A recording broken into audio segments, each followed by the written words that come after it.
Hey everyone, welcome back to Open. Our next guest takes us straight to the Broadway stage where a beloved story made a bold comeback.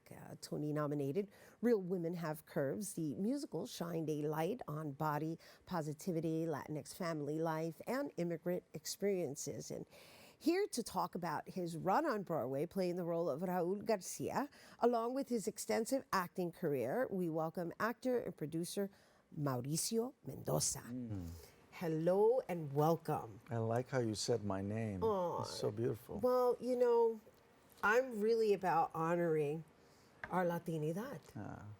You know? Yeah. And quite frankly speaking, I've been doing it even before it was, I guess, being exercised on television, right? Because when you watch certain programs, they anglicize it. I don't even know if that's a word, but we understand what it means. It's right. It's right. Absolutely. Yeah, and I never did that. I never, ever, ever. It's interesting. I changed my name at the beginning of my career, and I would call myself Maurice because they couldn't say Mauricio. And then for a long time, I couldn't hear it and feel like me. So I had to go back to Mauricio as my name. Good for you. So own Good it. for you. Good for Yeah. you. And it's our privilege to have you here with us thank you. in studio. I know you just closed, so we got you right before you head back to California, where you're from. Yes. But I want to talk about what this experience must have been for you, having this amazing show on Broadway, telling our stories, especially during a critical time within our history. That we're all still enduring. Yeah. Well, I mean, it's been a dream of mine. I've been in the industry now for 30 years. I got my bachelor's in musical theater, and I always wanted to be on Broadway. But my trajectory went a different path. I started doing television and film. I would always go back to the theater and do it. But then you have a family and you have to, pay bills, so you need to make more money. So my career went more towards the film and television. But this came out of nowhere. It's a blessing from the universe, how it happened. So when I find myself performing, and I'm performing every night, I feel grateful and blessed to have been chosen to be a part of a story that is important, that is relevant, that needs to be told, and that is represented with Latinos on stage who are incredibly talented. It's 6 powerful women on stage every night. I get to play the dad. I'm a supporting character, but what I love about my character is I'm there to support. I'm not there to take. And I play a dad who wants his daughter to be the best that she can be. I love that you said that, right? Because it's a woman empowerment story, and as a male figure, you're okay with like feeding that women empowerment versus like coming out, because when it comes to Latino men, there tends to be the stigma of the machismo, and that's not who he was. No, well, I was raised by my mother, and my mom. There's 5 boys, and she is a force of nature.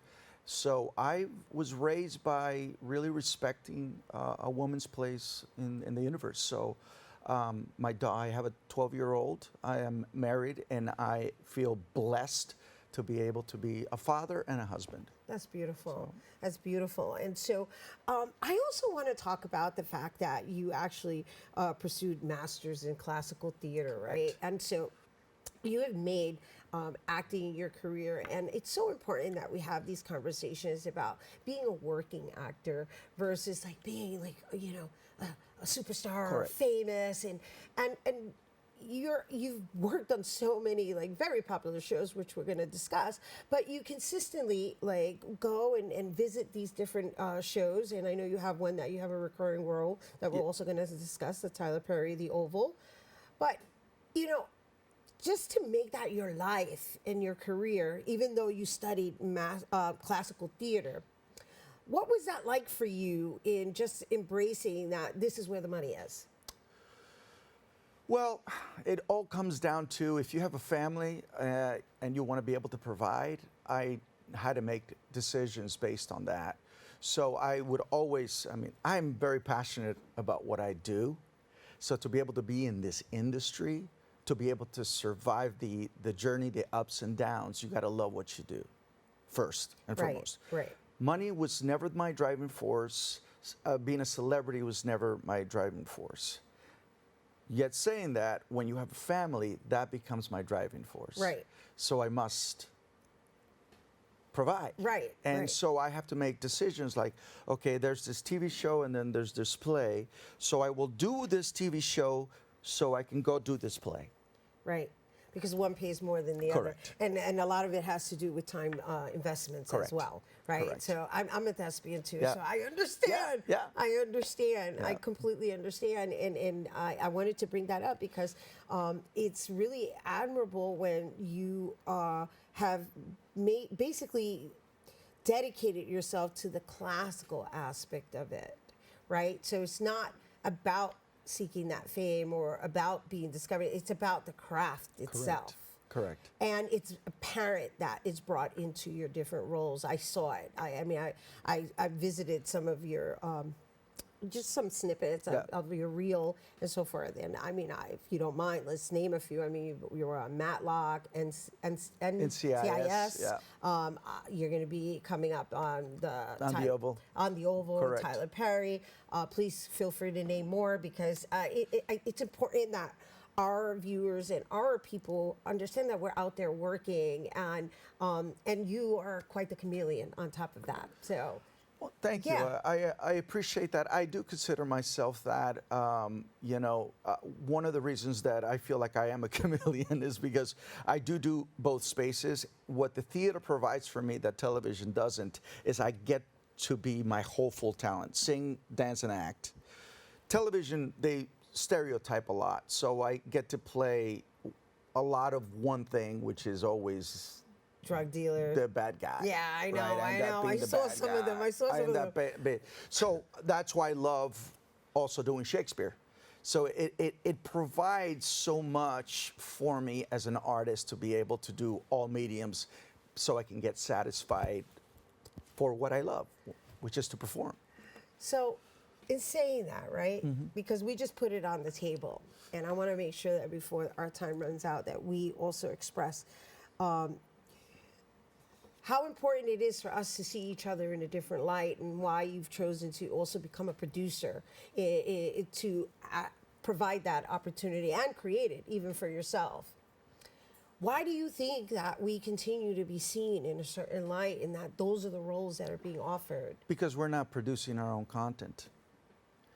So unless we step and start doing, not waiting to be invited to this Hollywood party, because people write only what they know and a perception of what they know. So I felt that if I wanted to change that, then I needed to start producing my own content. So I started a company with my wife, Jennifer Barron's, called True Form Films. And our films are literally, we want you to sit there and have an experience, and it's just a universal story that just happens to have Latino actors in it. I don't try to pitch that we're Latino. We just happen to be Latinos who are just making these movies for your entertainment. So we want people to be able to walk out of there learning something in our productions. So I believe that that's where the power is. We got to produce our own content. You're doing it here. Yes, we are. You're doing it here. So we can represent ourselves the right way. And thank you. And it's important that we have these conversations on record because, as mentioned, you're currently in Tyler Perry's The Oval, and he did it. He's a wonderful example. Exactly. Now we have to do it. Yeah. Right? That's and we it. have to do it for each other. That's it. So what would you share as last words to anybody who may be in the industry, in film, television, and especially in dealing on a local level, because the importance of camaraderie, of reciprocity is like what I'm always trying to encourage people to understand. Like it's really about a unified front, even in our differences. I love that you said that because at the beginning of your show, you talked about Latinidad. We got to see ourselves as one. We can't separate ourselves from Mexicano, Colombiano, Cuban, Puerto Rican. We got to be one to be able to rise together and not separate each other by. You said it. We're more alike than we're different. We just Yes. happen to have an arepa, and the Salvadoreños have the pupusas. Right. Just different. They look different, but they taste the same. Yeah, They kind of taste the same. It's just tweaked a little. That's it. Yeah. But we all have el sabor, la alegría. If we can just see ourselves in a united front, my perspective, I think, would be a lot more powerful together. Yeah, I agree. And we'd be a larger number to deal with. Absolutely. That may be the reason why certain things are happening. But, Exactly. But on that note, really, we're coming from a place of love and understanding that we are stronger together. Correct. And that's that. That's that. If we can really understand that we are that, we'd be so much better. I follow Michael Beckwith, and he talks agape love, right? And that love unity it's the antidote. It's the medication that we all need. Yep. That's it. And it's a driving force that leads to residuals of the same thing. That's it. It's just- healing. yeah. It's just healing, right? Yeah. Who doesn't want to live in that That's space, right? That's it. Ay, Dios mío. Yeah. Ay, Mauricio, thank you so much for bringing Oh, this thank here. Do you you. want to leave our audience with anything with regards to think your shows? For me, it's all about what I just said about Latinidad. I think the most important thing is for us to really go into our own power of being who we are. The immigration issues put us in this negative light constantly that I rather choose to be in the frame that we have more to give than to take in this country as Latinos. So for us to stand in our own power and to really be there for each other through these times. Beautiful. That's beautifully said, beautifully noted. And on that note, I just want to add to that, really what it's about is we create our own narratives. And we got to do it together. Amen. Mauricio, thank you so much Gracias for a ti. visiting us all the way up here in the Bronx. Once again, for more information on all of Mauricio's projects, as we mentioned, you can catch him on the Tyler Perry show, the Oval. However, for all the other gigs, as we call it in the industry, you can follow him on Instagram at Mauricio Mendoza Official.